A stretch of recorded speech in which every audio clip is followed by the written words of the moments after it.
우리가 잘 아는 아브라함 링컨은 미국의 참으로 훌륭한 대통령으로 알려져 있죠.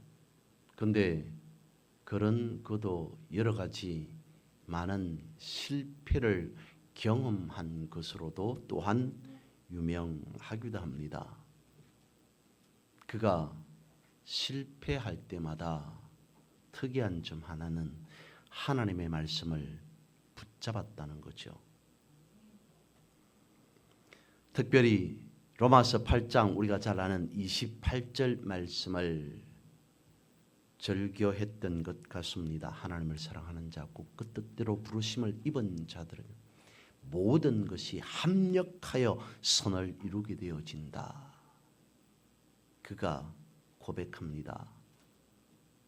자신이 넘어졌을 때 실패했다고 할 그 시점에 사탄이 자신에게 말하더랍니다. 너는 끝났어. 모든 것이 다 끝나버렸어. 라고 속삭이더랍니다. 그런데 그때에 하나님께서도 말씀하시더라는 거죠. 지금 내가 실패한 그 자리 그곳에서 다시 실패를 딛고 넘어짐을 딛고 다시 일어나 시작해 보아라 라고 말하더랍니다. 그는 누구의 말을 따랐을까요? 나는 끝났어, 너는 안 돼 라고 하는 거기에 집중하지 아니하고 넘어졌을지라도 실패했을지라도 그 자리 그곳에서 다시 일어나 새롭게 시작하라 라고 하는 하나님의 말씀을 붙잡았다는 거죠. 여러분, 우리는 어떻습니까? 우리에게 실패가 있고 넘어짐이 있을지라도 다른 것에, 다른 말씀에 귀를 기울일 것이 아니라 하나님의 말씀을 붙잡으시기 바랍니다. 하나님의 말씀 가운데에는 우리가 생각지도 못했던, 우리가 전혀 계획하지도 않았던 그러한 놀라운 기적들이 있기 때문입니다. 에스라는 이스라엘의 회복에 대한 말씀으로 이루어져 있습니다. 그래서 1장에서 6장까지는 성전 재건에 대한 외적인 회복에 대한 말씀으로, 그리고 7장에서 10장까지는 이스라엘 백성들의 신앙의 개혁, 즉 내적인 회복에 대해서 말씀하고 있습니다. 저들의 무너진 성전과 신앙이 회복되어지는 그 과정 속에서 저들은 영적인 성장, 영적 성숙을 이루게 되어지더라는 것이죠. 여러분 어떻습니까? 인생을 살아가는 사람에겐 고난 없이도 분명 성장하게 되어집니다. 근데 고난을 통해서, 고난이라고 하는 그 과정을 통해서 사람은 더욱더 성장하게 되어지는 것이죠. 속이 빈 대나무가 바람에 휘청거리지만 넘어지지 않고 부러지지 않는 이유는 중간에 마디가 있기 때문이다는 것입니다. 대나무에 마디가 있는 것을 보고 드럼통을 만드는 사람이 거기에 착안해서 드럼통을 만들었다고 합니다. 원래 처음에 만들어진 드럼통은 그냥 양철로 둘러서 만들어진 원통 모양이었다는 것이죠. 밋밋한 원통의 드럼통이었다는 것입니다. 그런데 양철로 만들다 보니까 외부의 작은 충격에 의해서도 쉽게 찌그러져 버리고 터져 버립니다. 조금 더 튼튼한 드럼통이 필요했습니다. 대나무를 보니까 거기에 마디가 있음을 알고 쉽게 터져버리는 드럼통에 마디를 주면 어떨까라고 하여서 대나무의 마디처럼 드럼통에 주름을 주었다는 겁니다. 중간중간에 몇 개의 주름을 준 드럼통을 만들다 보니까 예전보다 훨씬 더 강한 튼튼한 충격에도 잘 견디는 드럼통이 되어지더라는 것이죠. 여러분,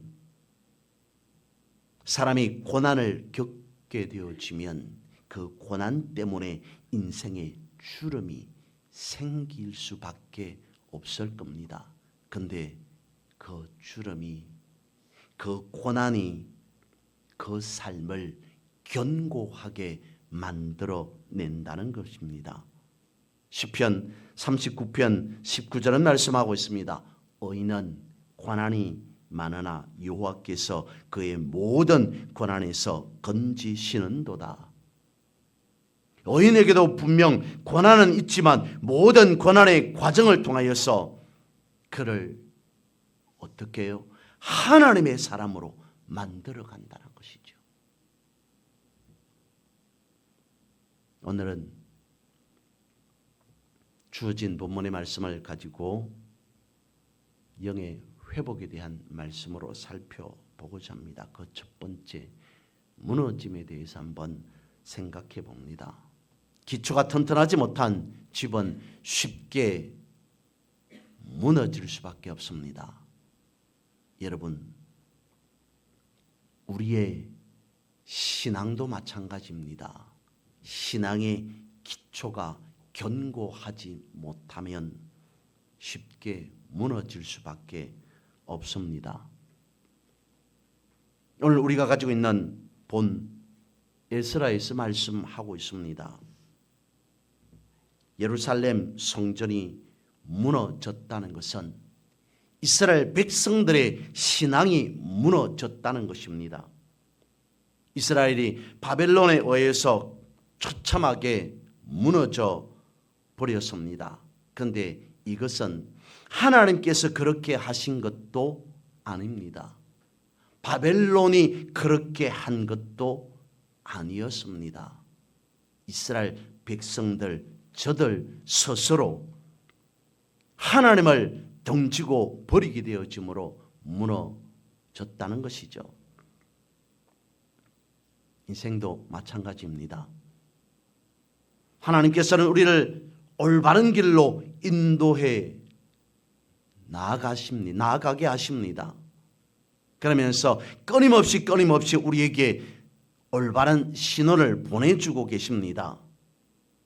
그런데 우리가 그 신호를 받을 수 있는 레이더로 수신하여야만이 안전할 수 있습니다.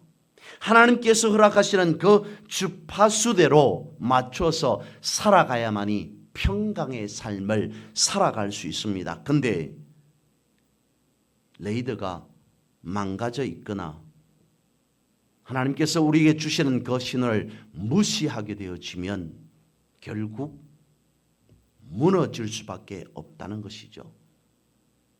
성경에서 말씀하고 있습니다. 믿음의 조상 아브라함은 하나님께서 말씀하신 그 부름을 받고 어떻게 나아갔다고요?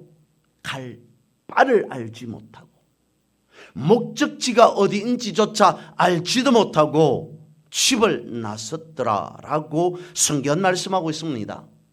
왜 그랬을까요? 무엇 때문에 그랬다는 것입니까? 하나님의 말씀이기에, 하나님의 지시이기에 내가 아브라함 자신이 따르는 것은 지극히 당연한 것 아니냐. 그도 인생길을 알고 있었을 겁니다. 그에게 주어진 분명한 지도 있었을 겁니다. 왜 없었겠습니까? 그런데 자신이 가지고 있는, 자신이 알고 있는 그 길도, 자신에게 주어진 지도도 내팽겨쳐버리고 갈 바를 알지 못하고 목적지도 정확치 않은 그 길을 걸어갑니다. 무엇 때문에? 왜? 하나님께 귀를 기울였다는 것이죠. 하나님 앞에 자신의 인생길을 맡겼다는 겁니다. 그러면서 하나님을 향해 나아갔다는 것입니다. 그 길이 어떤 길이었습니까? 죽음의 길, 실패의 길, 좌절의 길 아니었습니다. 생명의 길이었다는 거죠. 그래서 그 길로 인해 아브라함에게 주어진 열매는 축복의 열매였습니다. 또한 성경은 우리에게 말씀하고 있습니다. 신앙인에게 주어지는 분명한 열매가 있다라고 말씀하시죠. 흔히들 그것을 성경에 기록한 바대로 성령의 9가지 열매라고 말할 수 있을 겁니다. 그렇다면 예배하시는 여러분,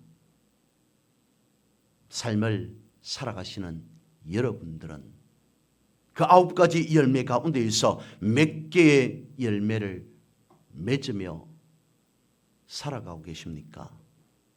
아니, 몇 개의 열매를 맛보셨습니까? 단 한 개의 열매도 맛보지 않았다면 분명 우리는 다시 나를 돌아보아야 할 겁니다. 이스라엘의 무너진 성전은 이스라엘 백성들이 힘을 합하여서 노력하면 다시 세울 수 있습니다. 아니, 노력해서 다시 세웠습니다. 재건하였습니다. 그런데 내적인 성전, 즉 무너진 신앙을 재건하는 것에는 인간의 노력으로만 되어지지 않습니다. 그래서 에스라는 이스라엘의 내적인 것을 일으키고 회복시키기 원했습니다. 그러면 성도의 바른 자세는 무엇이겠습니까? 외적인 성장보다 내적인 성장에 초점을 맞춰야 한다는 것이죠. 다시 말씀을 드리면 내가 외적으로 무너졌느냐 성장했느냐라고 하는 것이 아니라 내 내면이 어떤 상태인가, 무너진 상태인가, 아니면 무너졌더라도 그 자리에서 다시 일어난 상태인가라는 그것을 보아야 된다는 것입니다. 성도인 우리가 무너졌거나 혹은 넘어진 그 자리가 다시 일어서는 회복의 자리, 성장의 자리가 되어지기를 주님의 이름으로 선포하고 축복합니다. 그렇다면 우리는 무너졌을지라도 넘어졌을지라도 다시 서야 합니다. 그런데 어떻게 서야 하겠습니까? 바로 서야 한다는 것이죠. 여러분, 넘어진 사람이 아무리 다시 일어났다 하더라도, 아니 넘어진 사람을 누군가가 다시 일으켜 세웠다 하더라도 올바르게 서지 않으면 다시 넘어질 수밖에 없습니다. 그래서 일어났으면 바로 서야 한다는 것이죠. 그렇지 않습니까? 우리가 살아가는 현대사회는 너무도 빠르게 변화하고 있습니다. 빠르게 변하는 세상을 쫓아가려면 있는 것 없는 것 다 곤두세워야 합니다. 예민해야 됩니다. 눈치를 보아야 됩니다. 남들이 어떻게 살아가는가, 남들이 무엇을 하는가, 앞질러 가지는 못할지라도 뒤처지지는 말아야 합니다. 빠르게 변화하고 있기 때문에 잠깐 한눈을 팔다가는 뒤처질 수밖에 없기 때문에 정신을 바짝 차려야 합니다. 그러다 보니까 영적인 신앙에 있어서도 엄청난 많은 변수가 작용할 수밖에 없습니다. 그런 세상을 쫓아가려 하다 보니까 신앙인들에게 있어서 제대로 쫓아가는 자들은 그렇지는 않겠죠. 하지만 다수의 신앙인들은 그런 생각을 할 수밖에 없습니다. 앞서지 못한다, 빠르지 않다, 혹은 뒤처진다 라고 하는 생각을 하면서 저들은 그런 생각을 하게 되어지죠. 하나님으로부터 내가 잊혀진 것은 아닌가? 질문을 하겠죠. 기도를 하겠죠. 하나님, 저를 기억하고 계십니까? 혹시 저를 잊으신 건 아닙니까? 세상을 살아가는 제가 남들보다 못한 삶을 살아가고 있습니다. 아니, 뒤처진 삶을 살아가고 있습니다. 때문에 하나님, 저를 알고 계십니까? 기억하고 계십니까? 잊으신 것은 아닙니까? 라고 묻는다면 하나님은 무엇이라고 말하고 있겠습니까? 말씀하시겠습니까? 나는 너를 잊었다라고 말하겠습니까? 아닙니다. 너는 비록 나를 잠깐 잊었을지라도 결단코 나는 한순간도 너를 잊어본 적이 없다. 하나님은 말씀하실 겁니다. 내 기억 속에 분명히 너는 존재하고 있다라고 말하지 않겠습니까? 그것을 우리는 성경에서 발견할 수 있습니다. 다름 아닌 노아 시대에 일어났던 홍수 사건을 통해서 말입니다. 모든 것이 다 끝나버렸습니다. 우리가 상상할 수 없는 그러한 엄청난 그야말로 지구가 멸망되어지는 대홍수가 발생하였습니다. 모든 것이 다 물에 잠겨버렸습니다. 근데 여러분, 누구를 하나님은 기억하고 계셨습니까? 노아를 기억하셨다는 것이죠. 세상 모든 것이 다 물에 잠기고 세상 모든 사람들이 다 수장되어지는 그 가운데 하나님의 기억 속에 노아가 있었습니다. 노아와 노아 가족을 하나님은 기억하시고 그 노아를 통해서 하나님은 다시 회복을 계획하셨습니다.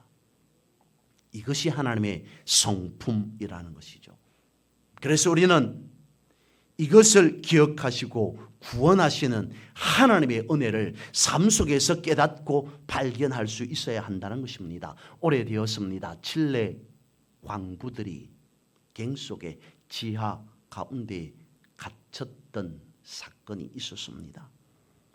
저들은 무려 땅속에서 69일, 70일 정도를 땅속에 갇혀 있었습니다. 말이 70일이었지.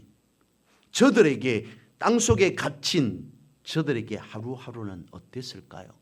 우리가 70일 만에 구출될 거야 라고 생각하면서 기다렸겠습니까? 그렇지 않지 않았겠습니까? 우리가 구출될 수 있을까? 이 땅속에서 우리는 어떻게 되어질까? 오늘, 내일, 언제 생사를 알 수 없는 그런 가운데 있어 하루가 지나는지 이틀이 지났는지 어떻게 시간이 흐르는지도 모르는 채 저들은 그 깜깜한 땅속에서 불안할 수밖에 없었을 겁니다. 저들은 분명히 하루 이틀 지나면서 생각했을 겁니다. 아, 사람들이 우리를 구해내지 못할 것 같구나.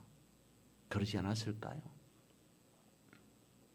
사람들이 우리를 구하지 못한다고 판단하여서 우리는 저들의 기억 속에 잊혀져 버리겠구나. 근데 어떻게 되어졌다고요? 하루 이틀도 아닌 2달이 넘는 그 시간 속에 저들은 견뎠습니다. 버텼습니다. 결국 69일, 70일여 만에 모든 사람들이 다 구출되었다는 것이죠. 구조되어진 저들은 어떻게 무엇을 생각했겠습니까? 결단코 사람들이 우리를 잊어버리지 않았구나. 그래서 많은 시간이 지났습니다만 자신들이 결국 구출되었구나 라는 생각을 하지 않겠습니까? 믿음을 붙잡고 신앙의 삶을 살아가는 우리도 마찬가지입니다. 하나님 나를 기억해 주십시오. 하나님, 제가 여기 있습니다. 하나님, 제가 이런 어려움 속에 있습니다.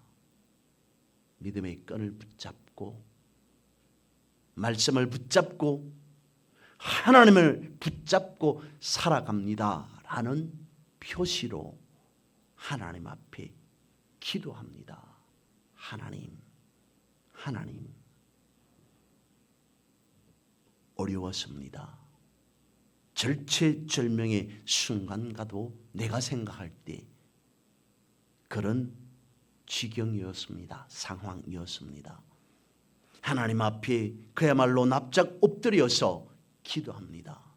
기도하고 또 기도했습니다. 근데 응답이 없습니다. 여러분 생각해 보셨습니까? 나는 힘들고 어려운데 이것 문제 해결되어지지 않으면 영원히 어쩌면 내 인생에 있어서 종말이 올 것 같은데, 모든 것이 끝나버릴 것 같은데, 그래서 기도했는데 하나님의 이름을 불렀는데 오히려 하나님은 묵묵부답이십니다. 아무런 응답이 없습니다. 그때 여러분 생각해 보셨습니까? 왜 응답이 없을까? 왜 하나님은 잠잠하실까? 다시 말씀을 드리면 하나님은 나를 잊어버리신 건 아닌가? 하나님의 기억 속에 내가 있긴 하는가? 라는 생각을 하지 않겠습니까? 근데 여러분, 우리가 지난번에도 말씀을 드렸습니다. 어떤 기도의 제목으로 기도하든지 하나님 나를 굽어 살펴 주십시오. 하나님 나를 긍휼히 여겨 주십시오. 하나님 은총과 은혜와 축복을 허락해 주옵소서. 우리가 하나님의 이름으로, 예수 그리스도의 이름으로 기도할 때 하늘에서 영적 전쟁이 일어난다는 사실을 여러분 기억하셔야 합니다. 바라보셔야 합니다. 내 삶 속에 내가 기도한 그 기도의 제목에 대한 응답이 없을지라도 기도하는 그 순간 하늘에서는 영적 전쟁이 일어난다는 사실, 모든 장애물과 모든 방해 요소들을 다 제거해 놓고 하나님께서 나를 응답해 주시기 위해, 응답이 더디면 더딜수록 하늘에서 일어나는 영적 전쟁은 더 클 수밖에 없겠죠. 그러다가 어느 한순간 돌파가 일어나지 않겠습니까? 다시 말씀드리면 응답되어지지 않겠습니까? 그러면 그 전까지 하나님은 왜 말씀하시지 않습니까? 응답하시지 않습니까? 저를 잊으신 건 아닙니까? 라고 하였던 그 기도가 쌓이고 쌓여서 엄청난 축복의 역사로, 우리가 생각지 못하였던 그 엄청난 것으로 쏟아 부어진다는 사실, 여러분 우리는 그 믿음을 붙잡고 살아가야 한다는 것입니다. 성경 말씀하고 있습니다. 선을 행하되 낙심치 말지니 어떻게 해야 한다고요? 때가 이름에 이루리라. 고쳐서 생각해 봤습니다. 기도하되 낙심치 말지니 때가 이름에 응답되어지리라. 70여 일에 땅속에 갇혔던 광부들이 생각한 것은 무엇이겠습니까? 저들은 그 가운데 두려움, 불안, 그것이었을 겁니다. 그런데도 사람들은 결국 저들을 구출해 내었습니다. 엄청난 어둠의 시간이었음에도 저들도 사람들도 밖에 있는 사람들도 기억하고 결국 저들을 구해냈습니다. 우리가 어둠 속에 있다고 하나님께서 우리를 잊어버리셨다 아니라는 거죠. 하나님 앞에 하나님의 이름으로 살아가는 믿음의 인생을 살아가는 성도인 나를 우리를 하나님은 내 상황과 상관없이 결단코 잊어버리지 않는다.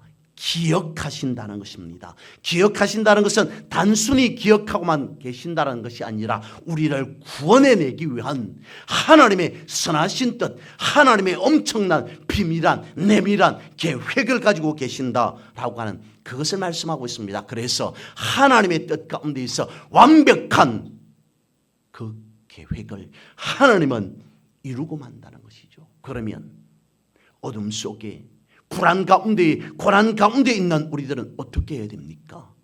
하나님의 구원을 기다려야 한다는 것이죠. 왜요? 그 고난 가운데 있어도 나만 어려움을 겪는 것이 아니라 하나님께서 함께 일하고 계시기 때문이라는 것입니다. 창세기 8장을 보면 그렇지 않습니까? 모든 것이 다 수장되었습니다. 홍수가 나서 아무것도 없습니다. 오직 방주 하나만 있습니다. 창세기 8장 말씀은 홍수가 끝난 이후의 삶을 장면을 다루고 있습니다. 세상은 물로 가득 찼습니다. 심판받았다는 것이죠. 그런데 그 과정 가운데에서 하나님이 어떻게 했다고요? 방주를 통해 노아와 노아의 가족을 지켜주셨습니다. 분명히 모든 것이 끝난 심판의 자리, 심판의 땅이었습니다. 그런데 하나님은 그 가운데에서 무엇을 기억하셨다는 것입니까? 구원을 생각하셨다는 것입니다. 노아의 가족을 지켜주시고 보호해주시고 구원해 주심으로 새로운 새 계획을 하나님은 역시 갖고 계셨다는 것입니다. 노아 역시 방주 안에 있었지만 언제 끝날지도 모르는 긴 기다림 속에 있었습니다. 즉 고난 가운데 있었을 겁니다. 그런데 하나님은 구원의 계획을 가지고 있었습니다.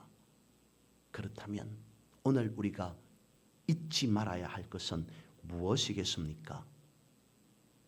내 생각이, 내 계획이, 내 기도가 틀리고 응답되어지지 않을지라도 하나님의 계획은 어긋나지 않는다. 하나님의 구원의 계획은 반드시 약속되어지고 이루어진다는 사실, 그것을 우리는 붙잡고 살아가야 한다는 것이죠. 16세기 마틴 루터가 종교 개혁을 이루었다면 오늘 살아가는 우리는 신앙의 개혁을 이루어야 한다는 것입니다. 왜냐하면 디모데후서 4장 3절은 말씀하고 있습니다. 사람들은 바른 교훈을 듣지 않고 귀를 진리에서 돌이켜 헛탄한 이야기에 심취하기 때문이다. 오늘 본문의 말씀 에스라가 그것을 말씀해 주고 있습니다. 에스라가 바벨론으로부터 돌아와 보니 성전은 재건되어져 있습니다. 그런데 이스라엘 백성들의 삶의 모습을 바라보니까 이방인들과 결혼하는 듯 신앙이 엄청나게 타락되어져 있었습니다. 그래서 에스라가 하나님 앞에 통곡하고 이스라엘 백성들 저들의 죄를 통회합니다. 먹지도 마시지도 않고 눈물로 하나님 앞에 기도합니다. 에스라가 그렇게 낙심하여서 엎드려 울 때에 그 모습을 본 주변의 사람들이 말합니다. 일어나소서. 우리라도 도울 것이니 우리가 도우리니 힘써 행하소서. 자신만 하나님 앞에 엎드린 줄 알았습니다. 자신 혼자 부러지더니 이 나라 이 백성 이스라엘이 어떻게 회복되어질지 장담할 수 없습니다. 그래서 먹지도 마시지도 않고 하나님 앞에 울며 불며 통에 자복하였습니다. 그런데 주변의 사람들이 에스라에게 다가옵니다. 우리도 돕겠습니다. 우리가 함께 하겠습니다. 힘을 내십시오. 힘을 내십시오. 결국 에스라가 힘을 내었습니다. 일어났습니다. 그를 통해서 이스라엘 신앙이 바로 세워지고 영적 회복이 일어났다는 것입니다. 사무엘상 7장 말씀에 보면 이스라엘 백성들이 하나님의 은혜를 잊지 않고 기억하도록 미스바와 센 사이에 돌 하나를 세우고 그 돌에 이름을 붙입니다. 에벤 에셀. 하나님께서 여기까지 도우셨다. 하나님께서 도우신다라고 하는 기념비 하나를 세우게 되어집니다. 여러분 생각하십시오. 에벤 에셀, 하나님께서 도우십니다. 하나님께서 우리와 함께 하십니다 라고 하는 것은 무엇이겠습니까? 말 그대로 하나님께서 도우십니다 라고 하는 그 말이겠죠. 하지만 에벤 에셀이라고 하는 기념돌을 세운 이스라엘 백성들, 저들 마음은 어떻겠습니까? 이제부터라도 우리는 하나님 앞에 하나님께 경배하며 하나님만 바라보며 하나님을 예배하며 살아가는 사람들이 되어지겠습니다. 하나님 앞에 하나님께서 기뻐하시는 회복된 예배 저릇의 삶을 살아가겠습니다 라고 하는 그 고백, 다짐 아니었겠습니까? 그런 이스라엘 백성들, 저들의 모습을 바라보시고 하나님은 저들을 축복하지 않았습니까? 그래서 블레셋 사람들이 이스라엘 지역으로 들어오지 못하도록 보호의 축복을 주셨습니다. 성읍을 되찾게 되어지는 영토의 회복을 허락해 주셨습니다. 이스라엘 백성들과 아모리 사람들 사이에 평화의 축복을 허락해 주십니다. 이것이 무엇이었습니까? 저들의 노력으로 되어진 것 아니라는 것이죠. 저들이 하나님 앞에 가진 그 신앙을 회복할 때, 하나님 이제부터라도 우리가 온전히 하나님만을 바라보고 예배하는 그러한 민족 사람들이 되어지겠습니다 라고 하는 변화된 회복된 예배자로서의 삶을 살아갈 때에 이루어진 회복된 결과라는 것입니다. 성경은 우리에게 말씀해 주고 있습니다. 구원이라고 하는 것이 우리가 나중에 가야 할 하나님 나라에서 이루어지는 것이다 라고만 말하는 것이 아니라 이 땅에서부터 이루어지는 구원. 그래서 구원이라고 하는, 지난번에도 말씀을 드렸습니다마는 그 의미 속에는 치료, 회복, 강건, 부요라고 하는 그 의미가 들어가 있습니다. 하나님을 붙잡고 살아감으로 구원받은 우리는 나중에 이루어질 하나님 나라에서 갖게 될 그 엄청난 축복이기 전에, 축복을 받기 전에 이 땅에서부터 강건하여지고 부유하게 되어지는 회복의 그 역사를 우리가 목도하게 되어진다. 그래서 스펄전은 말합니다. 연금술사들이 모래에서 금을 캐듯이 신앙인은 염려 가운데서 기도를 캐내어야 한다. 고난을 만났을 때 우리와 함께 하시도록 하나님 앞에 기도할 때 그 고난을 하나님은 축복으로 바꾸어 준다는 것입니다. 하버드 새벽 4시 반이라고 하는 책에 있는 글입니다.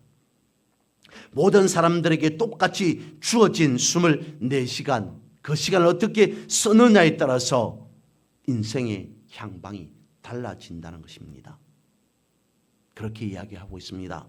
영국의 성박 박물관에 특별한 배 한 척이 있는데 이 배는 첫 항해를 시작한 이후 100번이 넘게 암초에 부딪혔고 100번이 넘게 빙산에 또한 부딪혔으며 수백 번 넘게 폭풍을 만난 배이다. 그런데 이 배는 암초의 빙산에 그리고 폭풍 가운데에 견뎌낸 배이다. 절대로 침몰하지 않고 거센 파도를 이겨낸 배이다 라고 하는 배 한 척이 있었다는 거죠. 그 어떤 사람이 그 배를 보고 감동을 받았다는 겁니다. 자신의 삶 속의 어려움을 만났을 때 그는 그 배를 상상하면서 그 배가 이겨냈던 그 모든 것을 생각하면서 용기를 얻었다는 것이죠. 그래서 사람들에게, 만나는 사람들에게 자신이 박물관에서 본 그 배를 보라고 이야기를 해 주었습니다. 엄청나게 많은 사람들이 그 배를 보고 자신과 같이 그와 같이 힘을 얻고 용기를 얻었다는 것이죠. 그래서 관람객들이 남긴 그 방명록 가운데에 가장 많은 문장은 이것이었다는 겁니다. 파도를 만나보지 못한 배는 없다. 인생이라고 하는 그 바다에서 파도를 만나지 않은 인생의 배가 있겠습니까? 중요한 것은 그 파도를 이기고 계속 전진해 나간다는 것이죠. 그런데 그 파도를 우리가 가진 힘으로만은 결단코 이겨낼 수 없습니다. 성경에서도 말씀하고 있습니다. 우리가 신앙 고백으로 드리기도 했습니다. 시편 23편 내가 사망의 음침한 골짜기에 있었을 때라도 그 사망의 음침한 골짜기를 통과하는 데는 내 힘으로 아니라는 거죠. 주님의 손을 붙잡아야만이 그 자리 그것을 이기고 견뎌내고 다시 일어날 수 있다는 것입니다. 여러분, 광야의 핀 꽃을 보셨습니까? 이사야 35장은 광야의 핀 꽃을 우리에게 보여주십니다. 광야와 메마른 땅이 기뻐하며 사막이 백합화 같이 피워 즐거워하며, 언제 이런 역사를 우리는 경험할 수 있겠습니까? 하나님의 우리 가운데 삶 속에 임재하실 때, 가장 척박한 광야와 같은 내 인생이라 할지라도 하나님이 임재하시면 그 가운데에서 꽃이 피고 생명을 얻게 되어진다는 것입니다. 메마른 삶 가운데에 있을지라도 하나님이 역사하시면 그것이 회복되어지고 기쁨의 자리로 변하게 되어진다는 것입니다. 그래서 이사야 35장은 말씀하고 있습니다. 하나님께서 함께 하실 때에 회복의 역사와 구원의 역사가 일어난다 라고 하는 메시지를 우리에게 전해주고 있습니다.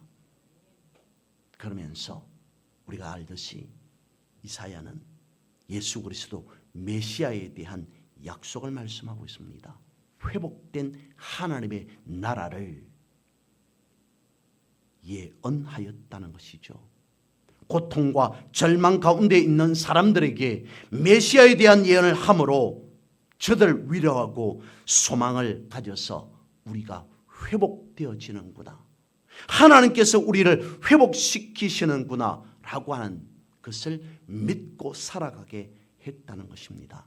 여러분, 오늘 여러분의 삶 또한 성경에서 말씀하고 있는 것과 같이 하나님께서 노아를 기억하시고 아브라함을 부르시고 선택하시고 에스라를 통해서 회복해 하시고 이사야 말씀을 통해서 진정한 회복해 하시는 그 역사를 지금도 내 삶 속에서 하나님은 나를 기억하사 여전히 써나가고 계시는 진행 중이라는 그 사실을 믿고 온전한 믿음의 삶으로, 승리의 삶으로 나아가는 그런 여러분들 모두 되시기를 주님의 이름으로 선포하고 축복합니다. 기도드리겠습니다. 거룩하신 주님,